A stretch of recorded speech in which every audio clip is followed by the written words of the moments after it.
Imagine a distant era, long before the storms and waters that shaped our familiar earth, as depicted in the early chapters of the Bible, particularly in the book of Genesis. In this narrative, we are transported to a world that surpasses our understanding, a time preceding the transformative flood that changed the course of humanity. These accounts, often veiled in mystery and profound interpretations, unveil an epic characterized by primitive human existence marked by remarkable longevity, profound connections with the divine, and a close relationship with the Creator. It is a time when the story of creation unfolded before our ancestors, featuring notable figures like Adam, Eve, Cain, Abel, and the eventual hero Noah, offering glimpses into a relatable existence. Various forces converged to bring about the flood, including Satan and the fallen angels. The first event leading to the flood occurred before the creation of the world, namely the creation of the children of God. In the biblical story of Job, God reveals an event that transpired prior to the world's creation, as stated in Job 38:4-7. "Where were you when I laid the foundations of the earth? Tell me, if you have understanding. Who determined its measurements? Surely you know. Or who stretched the line upon it? On what were its bases sunk, or who laid its cornerstone? When the morning stars sang together, and all the sons of God shouted for joy." This passage discloses that angelic beings referred to as morning stars and sons of God witnessed the earth's creation and celebrated the glory, power, and wisdom of God involved in the process.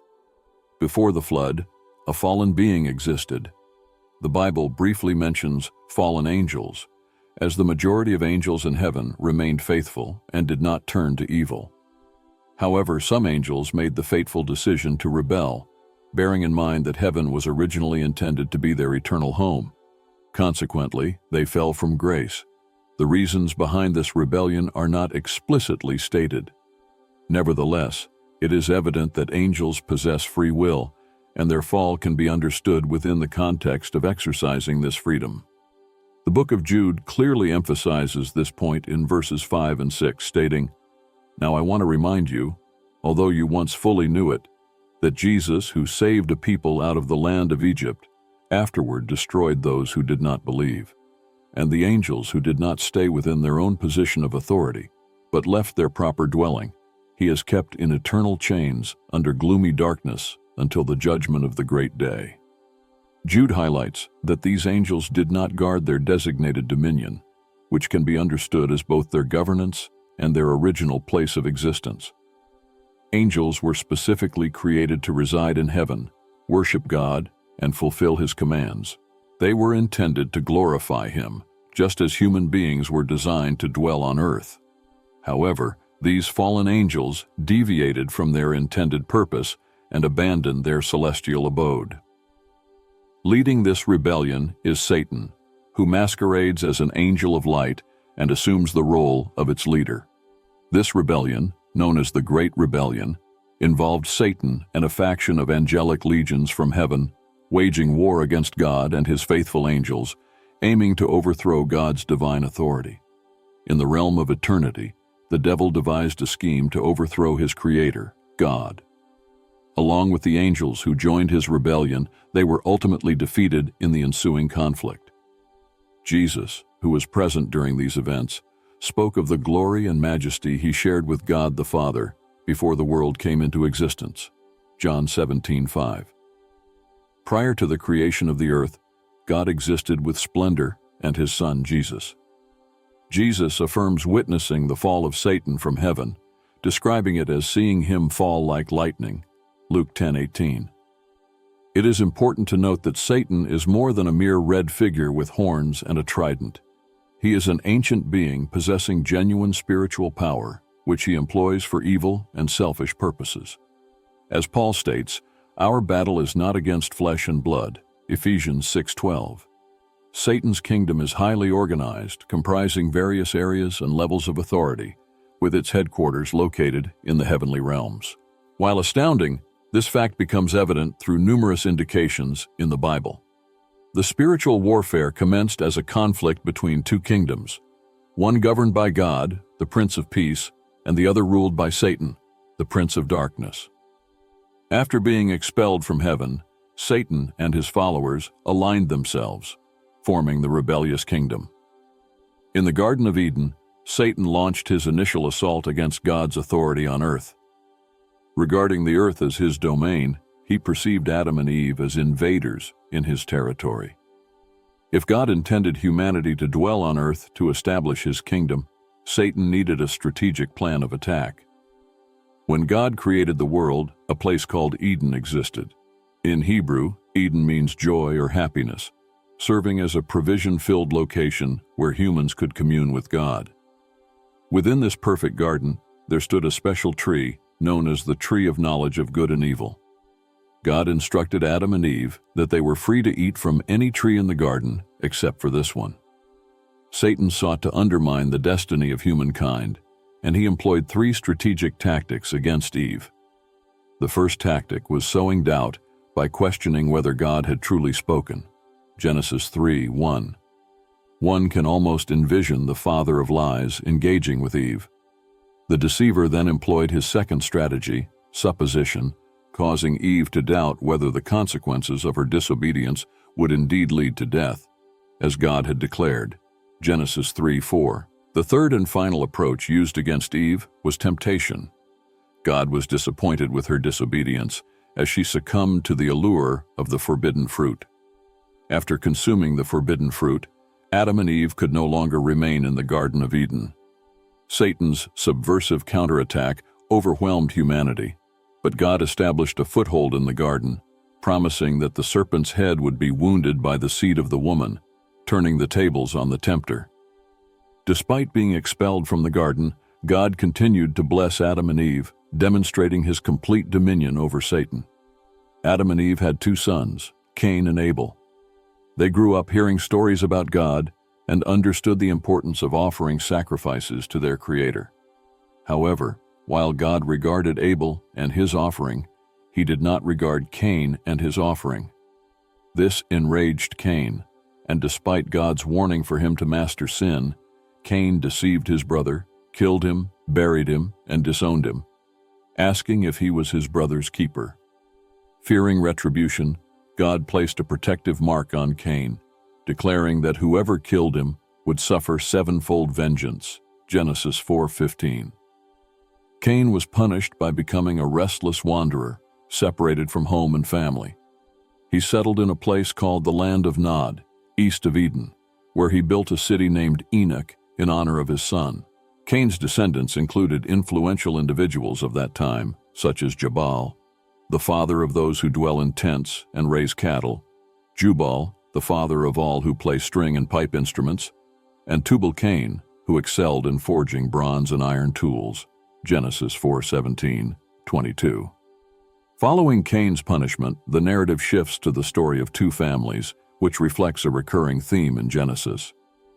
Unfortunately, Cain's inclination for violence was passed down through his lineage. We encounter a man boasting about his own violent acts, and by the time we reach his great-great-grandson, evil has spread. In just 4 chapters of God's perfect design, we witness people delighting in bloodshed and disregarding his plan for marriage. Polygamy became prevalent among Cain's descendants, diverging from the original design of 1 man and 1 woman being married for life. In contrast to the lineage of Cain, God established a new family line by granting Eve a son named Seth, who replaced Abel. Seth exemplified the same type of worship that his late brother Abel practiced. People began to call on the name of the Lord in connection with Seth, while Cain's form of worship was characterized by pride and self-centeredness. The humble worship demonstrated by Abel and Seth cried out to God. The book of Jude warns about following the path of Cain, rushing into the error of Balaam, and rebelling like Korah.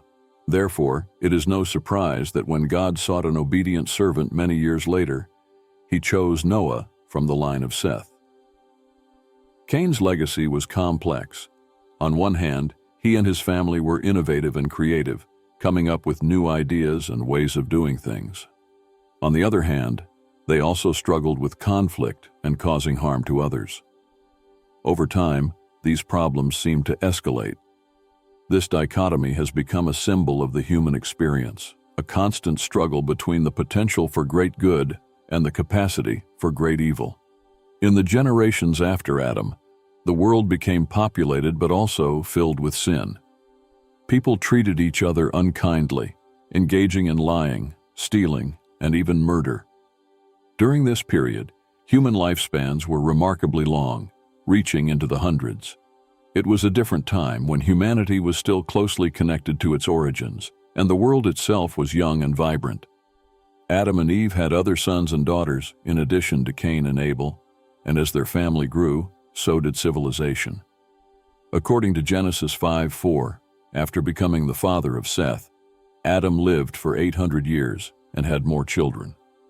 As Adam and Eve's children grew up, they married and started their own families, leading to a steady increase in the population. Seth, like Cain and Abel, was a son of Adam and had descendants, including Enoch, Methuselah, and eventually Noah. Adam, the first man, lived to the astonishing age of 930 years, Genesis 5:5, and his children also experienced remarkably long lifespans. For instance, Seth lived for 912 years, Genesis 5:8, and Enoch, Seth's son, lived for 905 years, Genesis 5:1. As generations passed, each man fathered children and taught them about various aspects of life, including how to cultivate the land, care for animals, and connect with God. This lineage of people carried the lineage of humanity's first union with fallen angels. However, despite their extended lifespans and profound wisdom, these ancient individuals were not immune to the common problems that afflict humanity, such as jealousy, anger, and sometimes even violence. Nevertheless, there was a man named Enoch who stood out. The book of Genesis introduces us to Enoch, a different individual from Cain's son Enoch, Genesis 5:21. When Enoch was 65 years old, he became the father of Methuselah, who is famously known as the oldest man mentioned in the scriptures. Through studying biblical genealogies, we discover that Enoch was Noah's great-grandfather, Genesis 5:22-24. While most of Enoch's contemporaries are remembered merely by records of their birth and their children, Enoch walked with God. He is like a breath of fresh air in the history books. Although his lifespan was not as long as some of the other men, his testimony is remarkable. The Bible states that he walked with God, and when it was time to depart from this earth, God took him without experiencing death as we usually know it.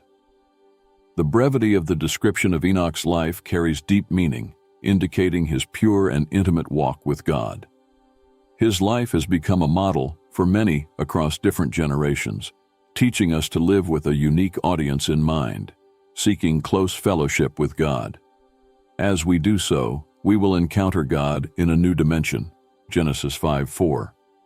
Enoch's case is the first recorded instance of being taken away, as God simply removed him. Perhaps the communion with God was so intense that his presence enveloped Enoch and carried him away. The book of Hebrews speaks of men who were deemed unworthy by the world, and despite the beauty of Enoch's life, it was not without its challenges. While people lived long lives, their existence was not always peaceful. They had ample time to refine their skills, construct things, and explore the earth. But they also had more opportunities to make mistakes and stray from God's path, leading to hardened hearts. Eventually, the world became corrupt, far removed from its divine origins. With the growth of the population and the expansion of tribes and families over time, tribes and clans emerged, each descending from one of the original patriarchs. These groups spread across the land, seeking new territories to call home. As the population increased, so did the need for different roles and professions. Shepherds and farmers alone were not sufficient. There was a necessity to diversify. For instance, Cain was a farmer, Genesis 4:2, while his brother Abel was a shepherd. This early stage hinted at the formation of defined roles based on needs and skill sets. Tubal-Cain, a descendant of Cain, became an instructor in the crafts of bronze and iron, Genesis 4:22. This signifies the rise of more specialized professions, such as metallurgy, Musicians also made their appearance, with Jubal, another descendant of Cain, being the father of all who play the harp and flute, Genesis 4:21. These roles allowed society to become more intricate and organized, paving the way for advanced forms of civilization. However, life before the Great Flood was far from perfect or joyful. According to the Bible, the Lord observed the immense wickedness that plagued humanity on earth, with every thought and inclination of their hearts being evil all the time, Genesis 6:5. In summary, before the flood, humanity expanded and diversified, families transformed into tribes, roles evolved into professions, and civilization took its initial steps. The invasion of the Nephilim was orchestrated by Satan, the self-proclaimed commander of the kingdom of darkness. He summoned his evil legions to infiltrate humanity, aiming to corrupt the bloodline that would eventually lead to the Messiah, Genesis 6:1-2. When humans began to multiply on earth and daughters were born to them, the sons of God, referred to as angels in the book of Job, noticed the beauty of the daughters of men and married them. In Job, these sons of God are characterized as angels, with 2/3 remaining loyal to God, known as the elect angels, while 1/3 became Satan's fallen angels. As God's kingdom prospered in numbers and strength, the Prince of Darkness felt threatened and summoned his evil legions to infiltrate humanity. These fallen angels descended to earth and gave birth to the Nephilim or giants, a term that translates to fallen in Hebrew. This satanic invasion in Genesis 6 corrupted the entire world, as the sons of God, demons or rebellious angels, united with the daughters of men, or men possessed by demons. The wickedness of humanity escalated, Genesis 6:1-5. In the early chapters of Genesis, particularly Genesis 6:3-5, the Bible presents a depiction of the world before the flood. The Lord declared that His Spirit would not abide in man forever, as humans were consumed by their carnal nature, and their days would be limited to 120 years. The Nephilim were present on earth during those times, and even afterward, when the sons of God cohabited with the daughters of men, giving rise to powerful and renowned offspring. The Lord witnessed the extensive wickedness prevailing among mankind and the perpetually evil intentions of their hearts. The earth was not a place of peace or virtue, but rather one plagued by sin, violence, and moral corruption. Imagine a world where individuals were driven solely by their own desires, relentlessly pursuing their whims, regardless of the consequences for others. Honesty, integrity, and kindness were not celebrated or comprehended as virtues. Deception and manipulation ruled the day, as everyone sought personal gain, tearing apart the fabric of society through selfishness and evil. Within this setting, families no longer serve as havens of love and support, but rather as battlegrounds of deceit and betrayal. Neighbors no longer watch out for one another. Instead, they seek opportunities to exploit each other. Governments, far from being institutions of justice, have become systems of oppression that maintain the dominance of the powerful over the weak. Now, amidst this tumultuous world, a peculiar development emerges: the Nephilim. These beings were extraordinary and distinct from ordinary people. They possessed immense strength and stood larger than life, yet paradoxically, they seemed to exacerbate the world's problems. Admired, feared, and possibly even worshipped, they led people astray from the true God who had created them. While their strength fascinated many, they were part of a world increasingly plunged into chaos and sin. In this context, God observed the evil prevailing among humanity, the spiritual and moral decay. God's heart was filled with sorrow as He beheld His creation. Humanity, the crown jewel of creation, had veered off course. Instead of living in harmony with one another and the world, people were consumed by violence, evil, and deceit. God gazed upon His creation and experienced immense sadness. The Bible recounts that the Lord regretted having made human beings on earth, and His heart was deeply troubled. Genesis 6:6. This divine sadness transcended human understanding, akin to a parent devastated by the actions of a misguided yet greatly enlarged child. Amidst this profound anguish, God made a difficult decision. He declared his intention to destroy and annihilate the humanity he had created from the face of the earth. Not only humans, but also animals, reptiles, and birds would be encompassed in this judgment. The sinfulness of humanity deeply saddened God, and he regretted having brought them into existence. God was deeply disappointed by the actions of the people he had created and felt compelled to rectify a world hurtling toward chaos. Yet, even in the midst of this dark chapter in human history, a flicker of hope emerged in the form of a man named Noah, Genesis 6:8. While the world had strayed from the path, Noah stood as a beacon of hope, a man of integrity and faith. Noah's family lineage can be traced back to Adam, passing through Seth, Enoch, Canaan, and other righteous ancestors who carried the torch of righteousness through the generations. Finally, this lineage led to Noah, a man who not only carried the torch, but allowed its radiant light to shine brightly in his own life. Noah was not only a righteous man, but also a dedicated family man, a loving father to his 3 sons, Shem, Ham, and Japheth, and a faithful husband. In his role as a father and husband, he instilled in his children the same virtues that resided within his own heart. Despite the pervasive darkness surrounding them, Noah's household served as a sanctuary of piety, a place where righteousness and devotion to God thrived. Even when God communicated his agonizing decision to cleanse the earth of its wickedness through a cataclysmic flood that would submerge all living beings, Noah's faith remained unwavering. He comprehended the immense gravity of the task ahead and embraced it with a burdened yet resolute heart. Genesis 6:13. God entrusted Noah with the role of safeguarding a new beginning for humanity, deeming him worthy of such a responsibility. Noah faithfully carried out God's instructions, despite the mockery and disbelief of those around him. He spent years constructing the ark, warning people about the impending deluge, and patiently anticipating the moment when God would seal him and his family inside this colossal wooden sanctuary.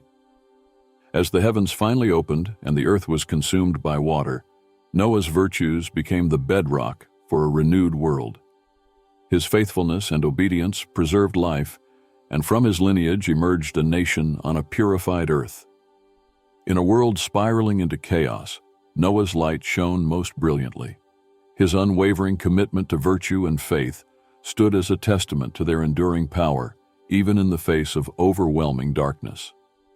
God's covenant with Noah, described in Genesis 6:17-22, transformed the ark into a sanctuary for Noah's family, a vessel that would carry them above the waters destined to engulf the earth. God instructed Noah to construct the ark using gopher wood, providing precise dimensions and designs. This was no ordinary boat, but a unique vessel designed to rescue the remaining living beings when the world succumbed to the floodwaters. Genesis 6:14-16. The ark was to be 300 cubits long, 50 cubits wide, and 30 cubits high, equipped with a door and a window, and divided into different levels.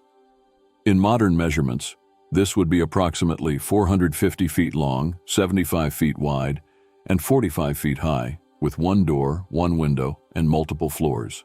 Genesis 6:15. Noah embarked on the monumental task of constructing the ark, facing ridicule and questioning from skeptics. Yet his faith remained steadfast. As the years passed and the wood took shape, a magnificent ark stood tall, a tangible testament to Noah's unwavering obedience and faithfulness. God also provided Noah with instructions regarding who and what to bring onto the ark. This included Noah's wife, his 3 sons, Shem, Ham, and Japheth, and their respective wives. Additionally, God commanded Noah to gather 2 of every living creature, male and female, to ensure their survival. Of the clean animals, Noah was to bring 7 pairs, while for the unclean animals, 2 pairs would suffice. He was also instructed to bring 7 pairs of every bird of the air, male and female, to preserve their species on earth. Genesis 7:2-3. Noah carried out every detail exactly as God had commanded. Genesis 6:22. If you found the content valuable, please express your appreciation by leaving a like and activating the notification bell. You can contribute to spreading God's message throughout the world by sharing this video with someone who would also benefit from it. May you be blessed by doing so.